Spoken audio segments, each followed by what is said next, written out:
Hello everybody and welcome back to another episode of A Cup of Laurenade, and today I am here with a very special guest. Hi guys, I am Mehtap. I am active on TikTok. Maybe you've seen me once or twice. Maybe. Where are you from? When Yeah. did you move to Korea? Okay, so I was born and raised in Switzerland. Ethnically, I am Turkish, and my first time in Korea was 6 years ago. Ooh, okay. 6 years is a pretty long time. Yeah. Like the first time I came here, though, I came as an exchange student, and then I went back home, finished my studies, and came again 2 years ago. Oh, work. that's Yeah. very similar to me, actually. I was an exchange student in 2017, and then I went back for my final year, and then I moved here after graduating. Yeah, it's very similar. Yeah. Yeah. For me, it was also 2017. No way! Yeah. Maybe we crossed paths and we didn't realise. Maybe, but I was in Busan. Oh, okay. Yeah, like 2 semesters in Busan. Oh, I was in Seoul, but Mhm. that's so weird that we were here at the same time. Yeah. So I have made Mehtap a lovely cup of Yorkshire tea. Yes. I think it should be fine to drink now. Hopefully you won't burn so. yourself, so we can do a cheers. Cheers. Yeah, love it. Yeah? Yeah, that's Good? my cup of tea. Oh! Actually, let me take off my rings because Okay. they keep like making sounds. ASMR. ASMR.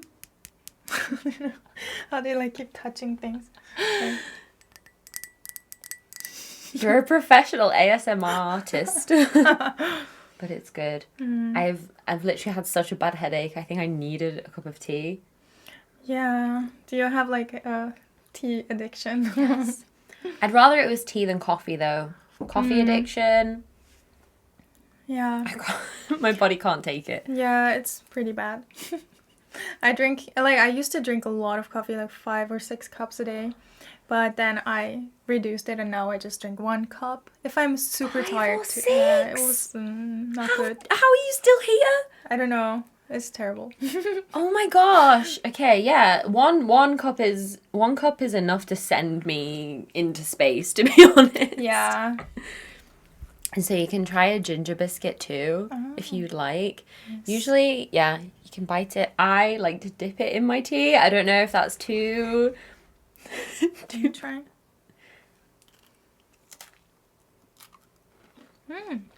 Ooh. Oh. It tastes kind of Christmassy. So when you dip it in the tea, it's a little bit softer. So it has more of a kind of cakey kind of feel. Tastes good. Yeah. Also reminds me of lemon cake. I love lemon cake. Me too. With like sugar on top. Like, what do you call that? Glazier? Like icing sugar Yeah, icing sugar. or like a glaze. Yeah, glaze. Yeah. Like glazed donut kind of glaze. Yeah. Love that. It's a very unique flavor, I feel, like ginger biscuits. Yeah. But there is lemon in it, right? I think so. Lemon, ginger. Maybe not cinnamon. I think it's very, very gingery. Yeah. But, so some of you may already know who Mehtap is. And so today, the title, the kind of topic of today's podcast is going to be the reality of being a known creator. Because if you don't know, Mehtap's a little bit famous on TikTok, especially TikTok. I don't want to embarrass you. But yeah, so whereas for me, I'm a smaller creator, so I think it's really, really cool that I've got such a No, cool I friend. think you're big on YouTube though. Like with I feel like 10,000 subscribers on YouTube is a lot. I have 20,000. I'm sorry. It was 10 last time we talked. To be honest, so I have it that. was. That's nice. You doubled it during that time. Since like January, it just kind of shot up. Now it's kind of stagnant, but yeah, so that's why I want to hear from someone who's especially more on the TikTok side, because I don't really do TikTok. Like I said, I've got like 230 followers on TikTok. I don't really do a lot of it, so I would quite like to talk a little bit more about that, because yeah, we're quite on different sides of social media, and I think a lot of people listening would like to know what it's like to be you. To be me. If we focus on the TikTok aspect, like I have a different job like next to doing my content stuff. So for me, like my life is basically I work during the daytime and then after work is when I film my stuff or like on the weekend as well. So I feel like I'm a person who always tries to kind of have a very well planned schedule because otherwise I'm not going to be able to have time to do everything I want, like doing work and also doing my content and also socializing. Then I also have my relationship, so I have to balance everything out. I mean, everyone has things they have to balance out, and I feel like in my case, I'm managing it pretty well. I think so. You're very, very consistent. Like, you were very inspirational to me when I saw how, like, after the first time we met. Really? After the first time we met, and then I was No like, way. oh my God, she uploads every day. I'm like, wow. And so I was like, okay, maybe I need to start, like, uploading more frequently. Because at the time, I wasn't really uploading that frequently. And just every single day, I would just see you post something new, and I'm like... But I don't do that anymore, though. Like, I feel I can't manage to post every day anymore. But that's because recently I got very, like, even more busy because of some reasons. Yeah. So right now I'm uploading like every 2 days. But probably starting from December, I'm gonna be more diligent in the content creating aspect again. Okay, you are probably one of the most diligent creators I can think of, so you saying that, I must be very much slacking. No. Okay, guys, I'm going to step it up, I promise. I will try harder. But yeah, I'm really, really happy that you wanted to come on the podcast. It's an honor to have you as my guest. No, it's an honor to be here. Thank you. And yeah, so have your tea, have your tea. They also love the Slurpee ASMR. They're always like, oh, really? Slurp. Aren't they like, oh my God, that sound is disgusting. Like, you know, some people hate eating or drinking sounds. I usually do, but for some reason, sipping tea, that's like the one sound I can allow. So, as always, before we get into the main segment of the podcast, we have to do Ick of the Week. Yeah, good job. Okay, so do you have an ick for me this week? Yes, I do. I'm not sure if it's considered an ick, but I would say it kind of is. Okay. So recently I started taking my bike mostly anywhere I go. Oh, okay, nice. not to Seoul, but like Yeah. when I need to do something, whatever, I always take my bike. And in Korea, there are these red bike lanes. Yeah. I don't know if you see them sometimes. Like there red, are... the road is red. Yeah, and it's mostly like next to the crossroad, like it's on the same level. Ah, it's on the pavement. Yeah. Ah, It's yeah, on the yeah. pavement most of the times. And that's where I have to ride my bike, right? But for some reason, people always walk on it. And it annoys me so much. I'm like, just move! Like, I wanna go. Do you like ring your bell? Yeah, I'm like, bing, bing, bing, bing, bing, bing, bing. Like, I don't know what else to do. Like, they just block the way entirely. And I guess people don't realize that it's a bike lane because people walk on the bike lane more than they walk on the normal pavement. Yeah. Oh dear, that must be really annoying. Yeah, that's my ick. That is fair enough. I have been the pedestrian there. So I remember us coming out of the immigration office. Yeah. And they have that long road that has like the bike lane bit and the normal pavement. And I was just walking and I had my huge headphones on and I nearly like crashed into this bike. God. So guys, be careful when you're on the bike Yes. lane. Okay. We don't want to be annoying any cyclists.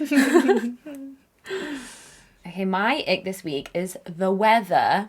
Oh, yeah. Which even you mentioned to me earlier, and like yesterday as well, when I went to Lotte World yesterday, and in the morning it is freezing cold. Yeah. And then suddenly in the afternoon it's blazing hot. So you're like shivering in the morning and then sweating in the afternoon and then shivering again in the evening. So Yes. just don't know what the weather is doing. I really, really hate that kind of in-between stage. Yeah. It's hard to know what to wear if you plan on staying outside the whole day. Yeah.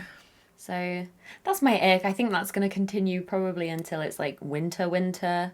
I should be grateful for the sunshine in the afternoon, I guess. But Yeah. I feel like everybody's getting sick now, though, because of the huge changes in the weather during the day. So Yeah, I think so. that's why it's my ick.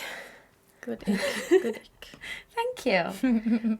Okay, so then moving to the main segment of the podcast, can you discuss your journey to becoming a creator in Korea? Yes. Okay.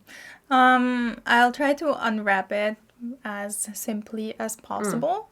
So I started making content before coming to Korea for my job. So I started like around 2 years ago, 2.5, I don't know, around 2 years ago.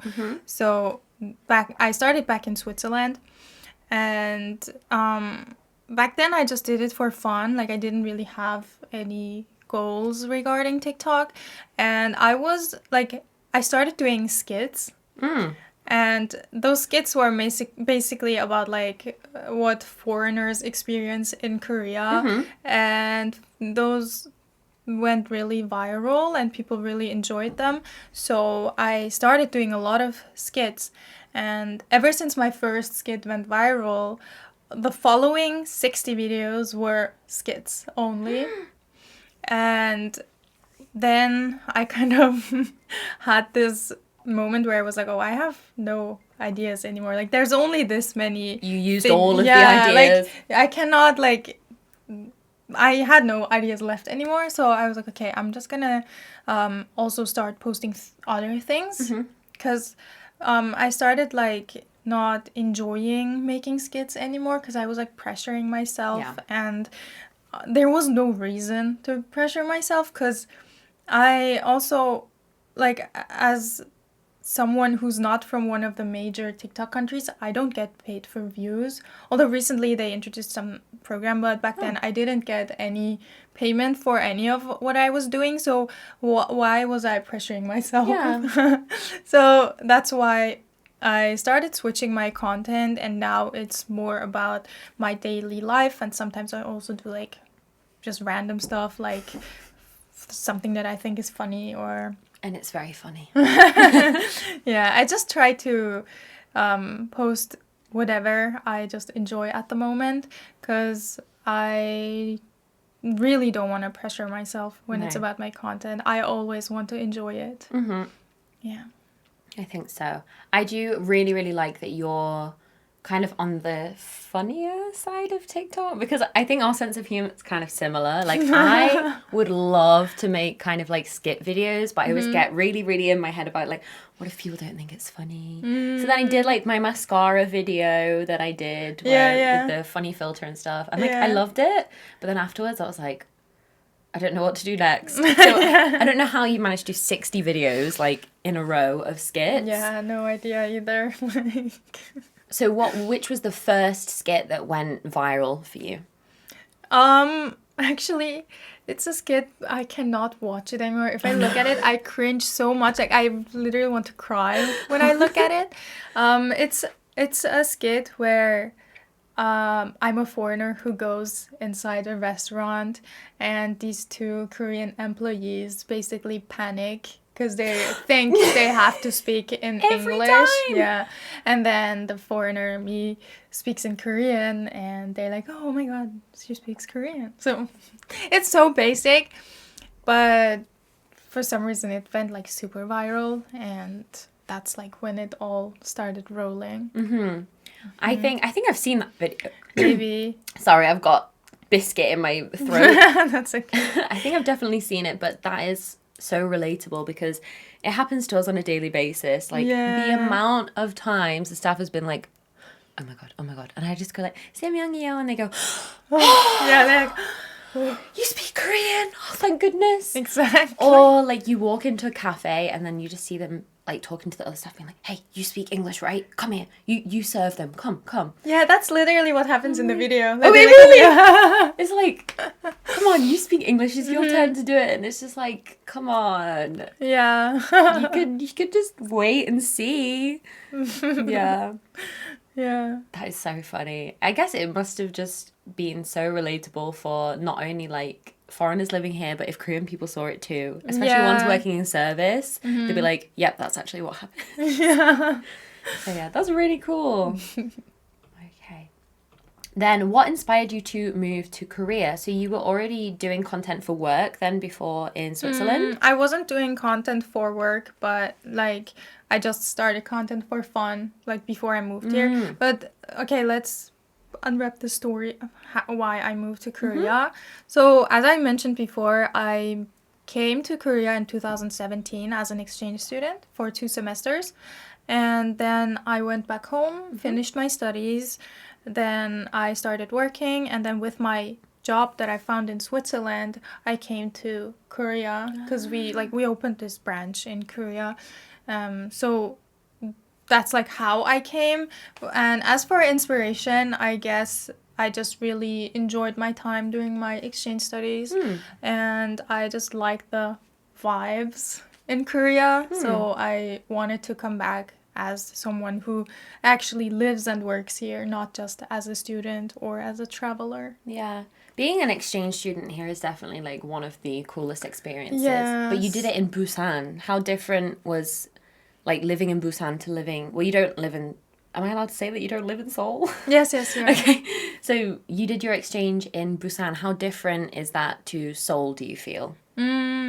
I feel like Busan people are a little warmer than Seoul people, but at the same time, I'm not quite sure how much I can compare because I was in Busan in 2017. Okay. And I actually did live in Seoul for a while before I moved to Gyeonggi-do. So, like, when I lived in Seoul, that was in 2022, so last year. And I don't know how much changed, like, during those 5 years. But if True. I just compare city to city, I definitely feel like Busan, the people were nicer, like more like familiar to each other. I don't know. So I actually like Busan more than Seoul, because I also feel like Busan people are more easygoing. Yeah. And like kind I of. think it's the beach vibe, Yeah, right? I think beach so. life. Isn't it always like people at beaches are a little more easygoing, and think so. Seoul is like very Busy. 빨리, like, Capital yeah, everyone needs to work. Everyone needs to run from one place to the other. Literally, you see people running everywhere. Yeah. But I also like Seoul. I feel like it sounded like I hate No. Seoul. It's just a completely different vibe. Like, Busan Yeah. is a lot more chilled. Yeah. But it's the same, like, for London being the capital, it's very busy. Everyone's going to work. And then you go and visit, like, I don't know, like a smaller seaside city, like Brighton or somewhere. And the vibe's completely different. So I would love to try living in Busan, just even for a little bit. I think it would love match. Busan. I think it would match me a little bit Yes. better, maybe. Yeah, or just take a trip to Busan. That would also Have be you cool. taken a trip to Busan before? I have. I've been 3 times, I believe. 2016, 2021, and 2022, I think. Okay. Yeah, so I've not been too recently. But I think now that, like, the pandemic's officially over, I think I want to go and see how much busier it is. Because last time I went, it really wasn't very lively, I guess, because the borders were still closed. So Yeah. I would like to see. But I'm going to Jeju first anyways. Yeah, enjoy Jeju. Yay, thank you. Okay. Are you able to share any challenges you faced during the initial phase of your career? So when you first started doing content? Well, like, I personally wouldn't describe it as like the start of my career because like I just don't consider social media my career. But if I like, let's not focus too much on that term. I guess as for challenges, when I was very new to social media and suddenly that one video blew up and then new videos also started blowing up, me as a regular normal person suddenly start getting like really nasty comments, and that's something that you just most people will not know how to deal with in the beginning because suddenly strangers online have so much to say about me. Yes. So now I'm used to that, but back then I was a baby, so I didn't know how to deal with it. So I guess like learning how to cope with that was a big challenge. Yeah. Hate comments are always a very bizarre thing. Oh my because god. I'll never understand how someone who knows so very little can be so quick to be Yeah. like, you smell. Or, you know, they say way worse things than Yeah. that. But And they're it's so confident. I'm like, damn, okay, check yourself first. Yeah, they're so confident also when they make up things I about you. know. I'm like, where is this coming from? Yeah. Okay, Delulu land over there. We'll touch more on that a little bit later Yeah. in the episode, but I want to know, what's your favourite event that you've been to? Like social media event. Let me think about it. I've actually been to a lot. Yeah. I actually want to kind of stir it down a little and not go to Yeah, all events anymore, because I used to be like very like I wanted to attend everything, but now that's not realistic anymore. Anyway, my favorite event I would say was the event last year. Was it last year? From Isn't-Tree. It wasn't like a huge event. They did it at a cafe. And the reason why I would choose that as my favorite event is because we played a lot of games. And I'm a lover of games. Like, I love games so much. Oh, Yeah, we need to do a board game night, Yeah. Carson. Are you listening? Yeah, and I'm very competitive as well. So I just felt really like I just enjoyed myself so much there because we played games, and I think playing games is also a really nice way to actually get to know people, or like think so. even just grow close, because you can celebrate winning together, you can comfort each other if you lose, you know. So I really enjoyed that event. Yeah. Nice. I love that they were doing games. Like most events, actually some of them do. I've been to one that had like a challenge where, you know, you have to move the beans from using chopsticks. You have to move beans. Okay. My team came last, but Damn. but like yeah, that kind of stuff more on like a more kind of familiar level rather than just listening to a lecture or something and then getting some products and leaving. It's really good to do more kind of like interactive activities. Yes, definitely. Wow, that's really nice. And what about the most recent event that you went to? That was yesterday. Yesterday? Yeah. Okay. Yesterday evening, I went to this event organized by TikTok Korea. So TikTok has their separate marketing teams in each major country. Like the US has a different team, Germany has a different team, and all that. So this event that I went to yesterday was organized by TikTok Korea, and it was just like a networking thing. It was cool. It's like I've been to 2 or 3 events organized by TikTok Korea, and those are the only events where I'm always like the only non-Korean person. Okay, Yeah. I'm not quite sure why, because I think they do also invite like people who are not Korean, because that's why I'm there. Yeah, I don't know, but it's always a nice chance to also interact with Korean people who kind of share the same interest as me. But it's a little hard because me, as a kind of shy introvert, I struggle a little to approach people. Actually, I don't just struggle a little, I just don't do it. Yes. I just don't do it, and I just wait until someone approaches me. Luckily, yesterday I did get approached by someone really nice. Yeah. And this person was actually so nice, and she even drove me home after the event. Oh, that's so sweet. Yeah. Aww. Yeah, all the way from Seoul to where I live. Wow, that's lovely. Yeah. Yeah, I did notice at the event that we met at that you were kind of just like... Where did we meet? We met at the, I guess the Doksugung... No, was it? It wasn't. Was it the Doksugung event? I think... There were like people from every different country. Did we meet there? Oh yeah, I think I think we that did. was where we met. Oh yeah, that was where we met, yeah. Because I saw you just kind of stood there and you were like...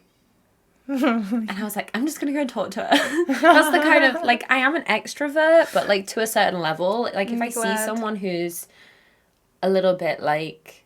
They look a little bit shy or a little bit... Not lost, but you were just like stood by yourself, and I was like, oh my god, no, I can't. So I just like came over, I was like, hi.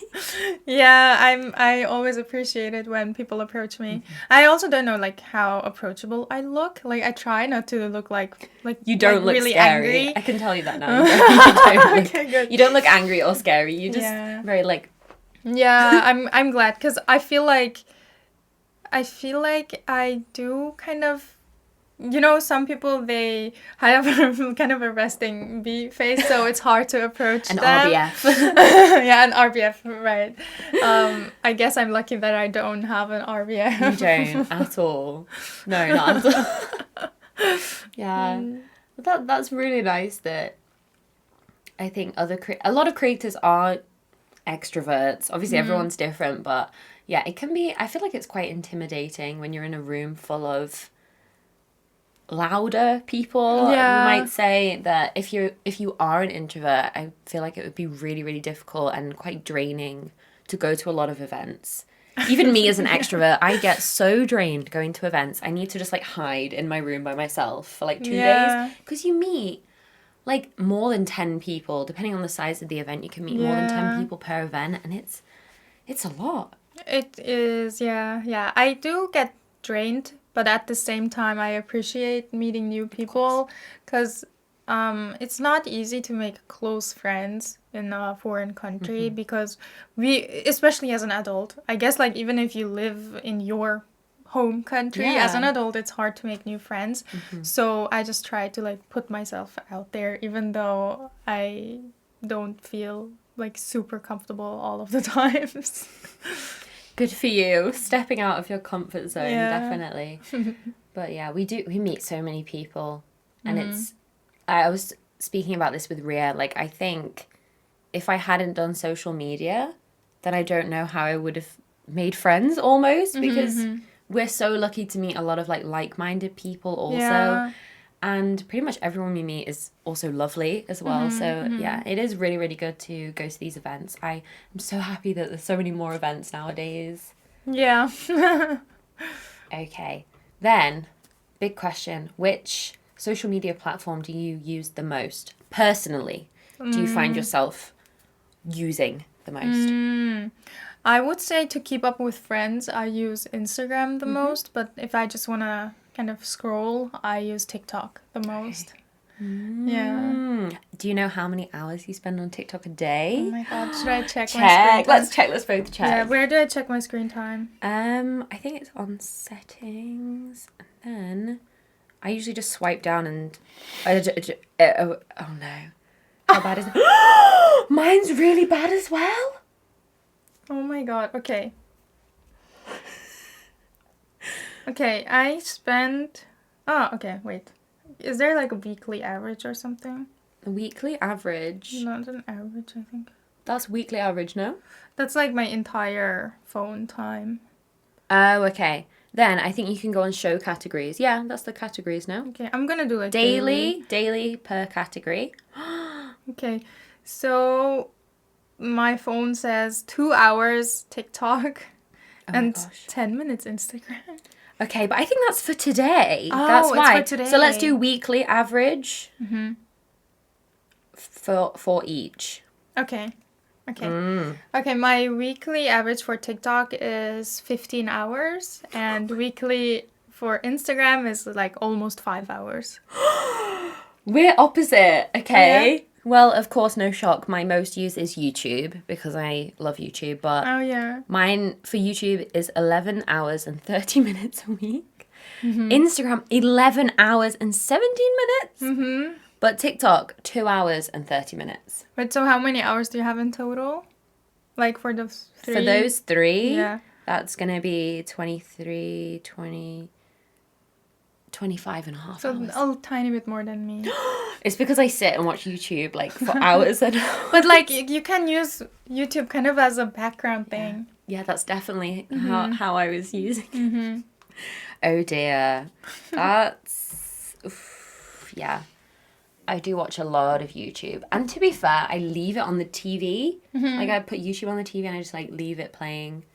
So it still counts as your phone screen time? I think... Oh, then no. No! I guess that it's not. That's really bad. Then I'm addicted to YouTube. I guess. But the time that I've used for TikTok has definitely increased, like in the past couple of weeks. I was never on TikTok before. And now I find myself going on TikTok before Instagram. The change is happening. I feel like I used to use TikTok and Instagram more often before, but now that I upload like a lot of stuff myself, I'm kind of tired of it already, so I don't scroll as much as I used to.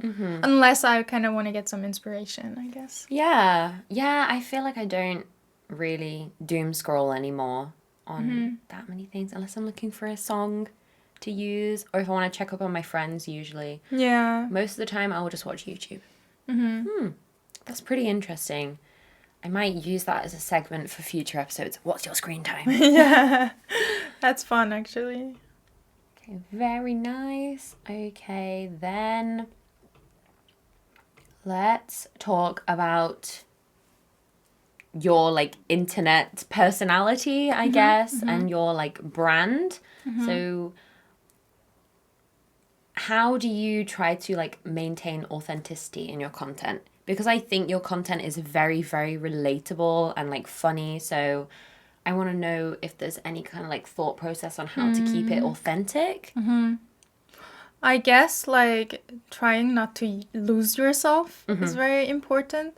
Like I don't see a reason why I should lose myself. I guess one temptation could be to kind of sell yourself to those brands that want to sponsor you.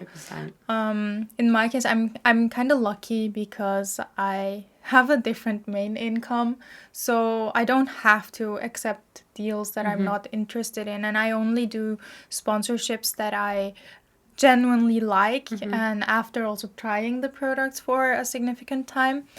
So I feel like the biggest danger to hurt your authenticity is accepting sponsorships that you don't genuinely stand behind.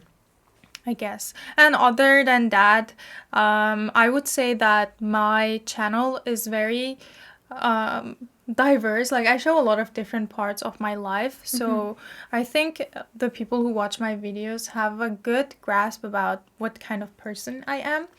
Because like back then when I used to only upload skits, people didn't know who I am or what I do or what my personality is like because it's skits, so I'm just acting. But now since I do vlogs, I do funny videos that somehow relate to what I'm actually experiencing. So people have a very good like view about me as a person, I think. That's nice. Can I ask one thing? We were debating, myself, my sister-in-law, we saw the running video. Yeah. Can you explain the meaning? Because for me, I think people took a lot of different meanings. Yeah, for me, I took it as, okay, when you're running back home, you're running away from your problems. But when you're running away from your problems in Korea, you're doing it much faster because everything here is bali bali. That's how I took it. What is the actual meaning behind it? So when I do those short type funny videos, a lot of times I purposefully leave room for interpretation and I don't like write this essay in the caption of what the true meaning is. And that's also how I think like I don't have like this particular meaning that I put there. Like there's no correct interpretation, but I initially when I made it, the meaning was like, wait, what was it? Running away from your problems back home. Oh yeah, I think it was like being miserable back home. Right, I'm running slow, and then being miserable in Korea, I'm running fast. Actually, that video it's based off of a trend. Okay. So if you know that trend, it's easier to kind of get like interpreted, I guess. So basically, it's like I prefer being miserable in Korea over being miserable at home. Kind of, but also that message is also a joke because like why would it be good to be miserable here? Yeah. So it's just it's open to interpretation. So you running fast was signifying that you like it more. Kind of, yeah. Okay. See, I don't know the trend. Yeah. Oh, see, I don't know any TikTok trends, guys. Oh, I can make an example for the trend. So a lot of people made videos like this. So it's like they're going to a party. So the first cut is there will be hot guys there, and then they're running slow. And then the second cut is there will be mediocre guys there, and then they run fast. Why were they for some reason, because girls often fall for like mediocre guys, I guess. fair. To be fair, yeah, you do kind of see that, I guess. Yeah. Oh, that's so interesting. I took it completely differently. I was like, okay, she's running from problems But slowly. it's not wrong. It's not wrong, though. In Korea, she's running from problems. Fast. You are so fast. Are you a sprinter? I don't know how I ran that fast, you know, because we filmed that fast running scene so often. My boyfriend helped me film it, and in the first try, I looked really slow, I guess because of the angle. And then, like, I started getting really tired, and I just wanted to get a good video, so I just ran as fast as I could, and I don't know how I ran so fast. I looked at him like, is this double speed? I was like, no. did she put it on 1.5? Yeah, and my boyfriend said, no, it's a normal speed. You're fast. Okay, maybe I should go on the track. Literally, all the comments were like, she's so fast. I was like, what? Oh my gosh, if I did it, I would just look like a tortoise trying to run. Like, I'm so slow. Like, where you cannot see the difference. No, like, genuinely, your first cut is me, like, running at full speed. I'm not kidding. So, earlier we spoke about dealing with kind of hate comments and like criticism. What is kind of your way of dealing with hate comments? This is a very difficult question because I don't deal with them the same like each time. It kind of depends on my mood. But I would say right now what I mostly do is just ignore them. I usually don't delete them unless they are spreading wrong information about me. But also that only if it's serious, like if they accuse me of a crime or something. But if they just say something like, oh, you just farted in the video or something, I'm gonna leave. Okay, that's not a hate comment. But like there was this video where I make this squeaky sound and it kind of sounded like a fart. It wasn't a fart. And people pointed it out. I'm like, I didn't fart. Okay, whatever. That's not a hate comment though. Anyway, I just try to ignore the mean comments. But if it's someone who like actively keeps trying to harass me, I can block them. Because those are the people who just go on each video and leave an insult. And those people, they're taking their time. Yeah, I tend and to block. energy to do that. I don't know why. I mean, I guess it's their like coping mechanism to kind of let out their steam. Wow, how to make yourself feel better about yourself. Oh my goodness. Insult people online. It's crazy for me because the thought of like going onto somebody's page and like leaving such nasty things is just damn. Who hurt you? I always think that, like, who hurt you? Yeah, I would never do that. So you think ignoring? Yeah, I think. There's not much. Not fueling them by responding is always a good thing. I guess sometimes when it's a hate comment where you have a witty comeback, you can like make a response video. Because those like videos where you respond to hate comments often tend to go viral. Yeah. So I did do that sometimes, but now I don't really feel like doing that anymore. Yeah. Because like then my page seems negative to me. Like even if I respond in a like funny way, I just feel like, oh, this is not what I want my account to look like. I don't want to argue with people, even if it's like in a witty way. Yeah, no, I understand that completely. Yeah. Did you have a bad day? Have you tried writing hate comments? Yeah.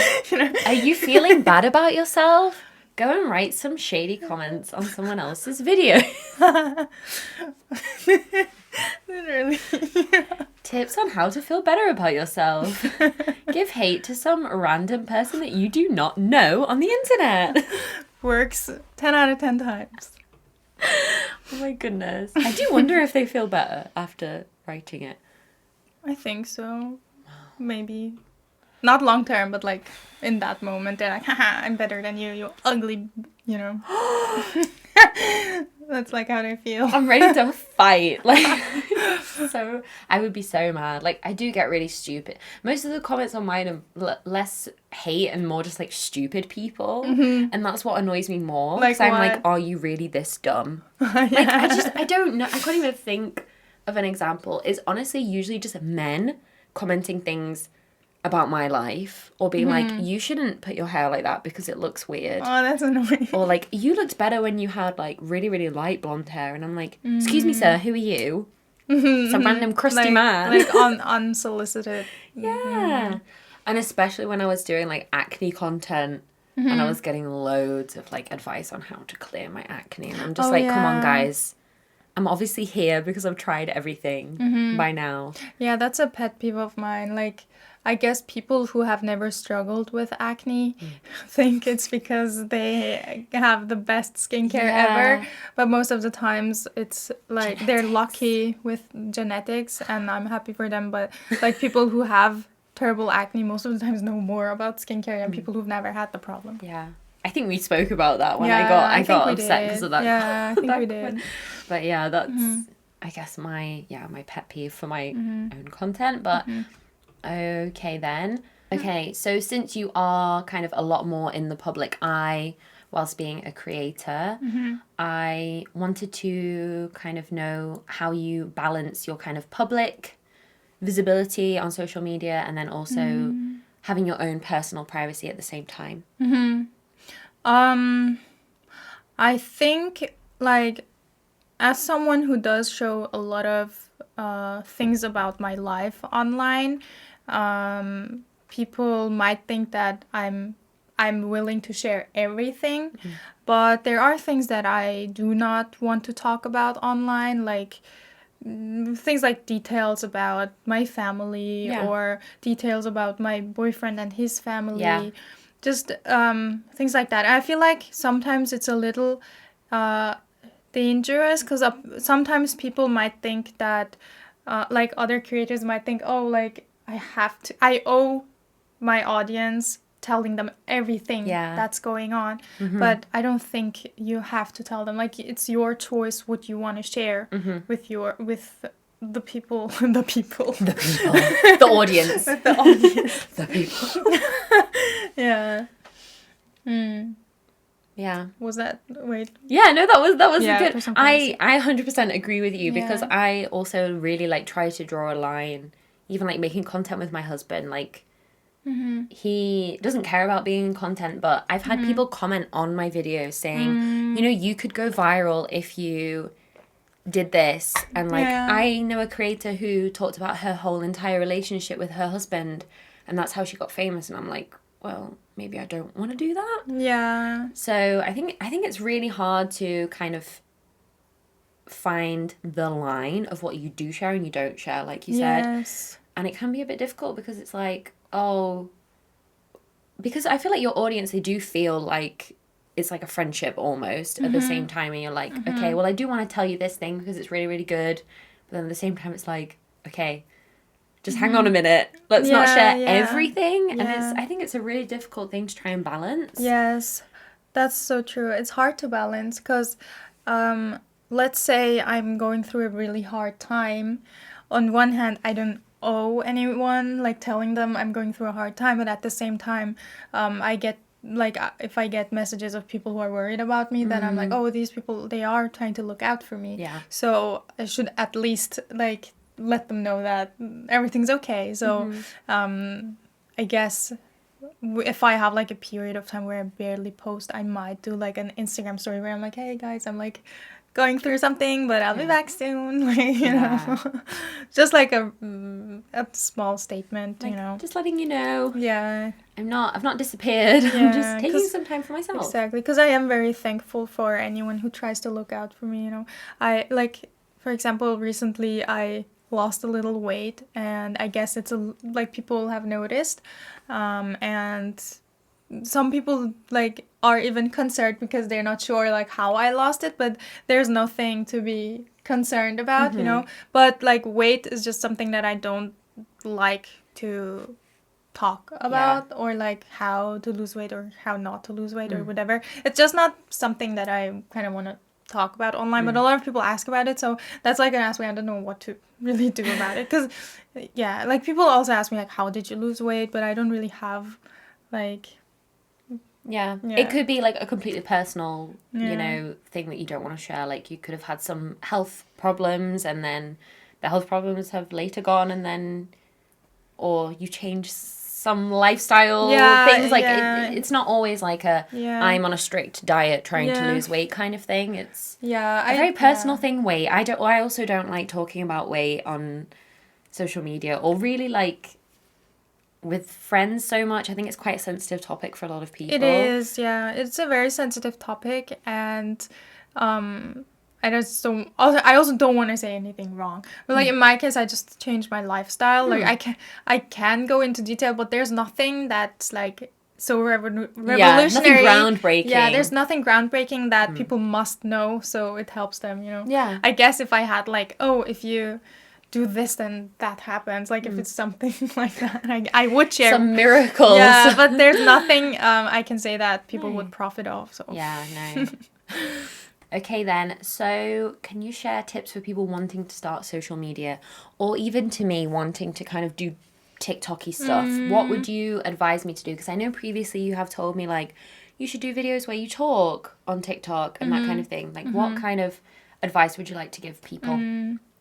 I feel like this piece of advice I'm going to give is very like, it sounds so easy, but I feel like you should just do it. Like don't be scared or embarrassed, or like, because I know a lot of people, like if you have only 0 followers, are like embarrassed to kind of talk like a content creator and be like, hi guys, today I'm doing this and that, and feel kind of awkward about it. But I feel like you don't have to be worried like that. Just do your thing and do it as much as you can. Like upload a video every time you feel like it, and then it will lead somewhere. Nice. Yeah. Okay, thank you. Just do it. Just go for it. Yeah, just do it. Don't be afraid. Yeah. Because I guess, like, being embarrassed is, like, one of the biggest things. Yeah. Maybe not for you because you are already, like, on YouTube and on Instagram, but I guess for people who have not done social media at all, it's like, oh, like people who know me in real life are gonna, like, judge me. Yeah. But there was that trend on, I guess, Instagram and TikTok of people being like, oh, look at her, she's trying to be an influencer, she's so lame and all of that. And I'm just like, oh my god, okay, well that's what's stopping a lot of people just going for it. Yeah, because even when I was uploading my like reels onto TikTok, people would be like, how did you get a PR package from this brand? And Really? I was like, I make content on Instagram, I'm sorry, I'm new to TikTok, leave me alone. I was so sad after that. I was like, I'm so sorry that my 200 TikTok followers are not deserving of this. So I feel like there's a lot of kind of walls in the way when you're starting off, but just go for it. Yeah, go Ignore for it. people. Yes, don't be scared. Just do it. Haters will be haters. Yes. Okay, and then lastly, what's one thing you wish non-creators knew about being a creator?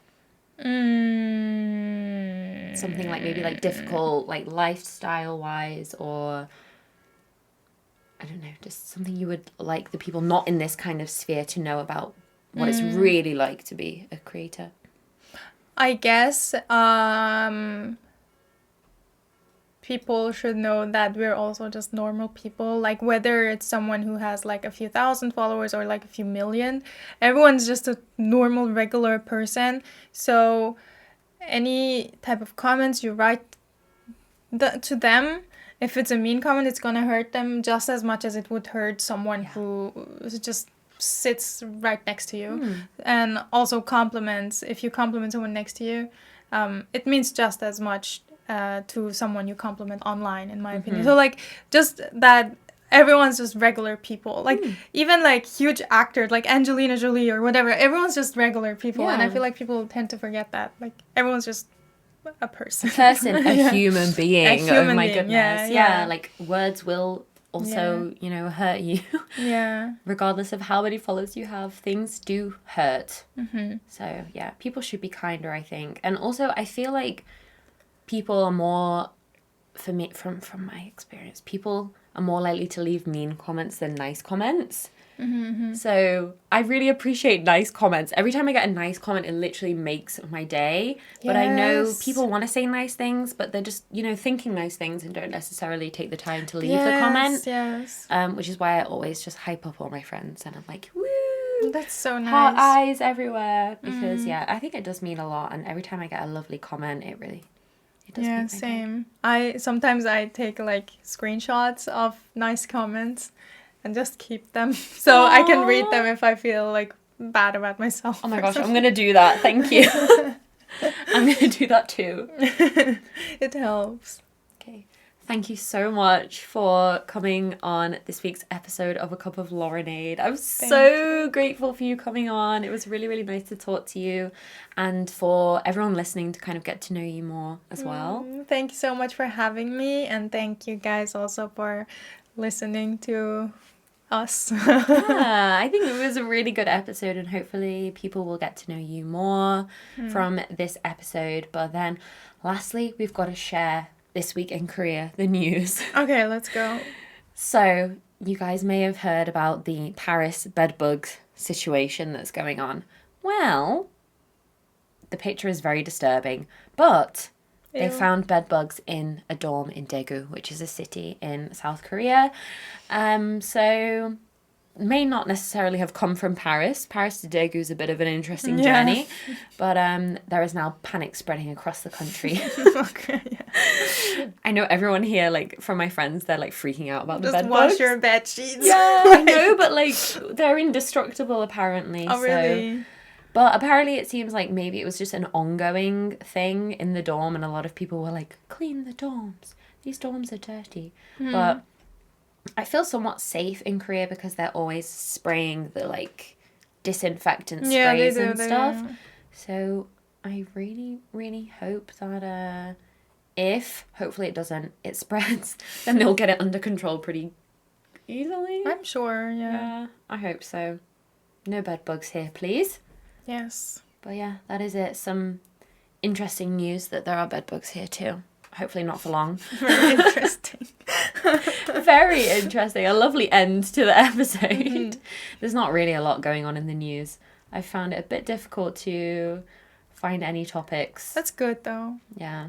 Okay, guys, so that is it for this week's episode of A Cup of Laurenade. Thank you very much, Mehtap, for joining me today. Thank you, Lauren. Thank you. And yeah, I will leave links to all of her social media stuff below. Definitely go and check out her YouTube channel too. And as always, I hope you're all doing well, and I will see you in a new episode next week. Bye bye.